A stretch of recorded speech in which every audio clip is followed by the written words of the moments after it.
पथ निर्माण विभाग के रिटायर्ड कार्यपालक अभियंता कामेश्वर झा का पिछली रात निधन हो गया।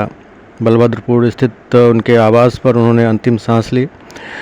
स्वर्गीय कामेश्वर झा अपने पीछे एक पुत्र और 2 पुत्री समेत बड़ा पूरा परिवार छोड़ गए हैं।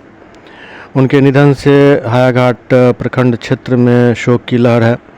देर शाम उनका अंतिम संस्कार हायाघाट प्रखंड क्षेत्र स्थित उनके पैतृक गांव मझोलिया के देवीपुर गांव में किया गया, जहां भारी संख्या में लोगों ने उनको अंतिम श्रद्धांजलि अर्पित की।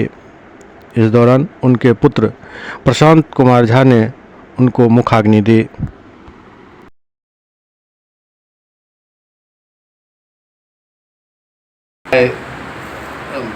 अभियंता कार्यपालक अभियंता कामेश्वर झा के निधन भ गेलनि, की कहब?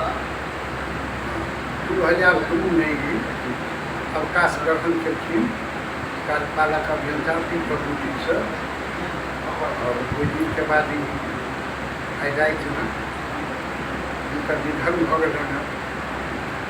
उनका एक बालक प्रशांत कुमार झा बबलू और 2 लड़की रश्मि और शेखर। वो जमाय छथिन इंजीनियर, दोसर जमाय डॉक्टर प्रोफेसर। कतेक उम्र हुनकर भेलनि हन? लगभग अहाँ के 86-87।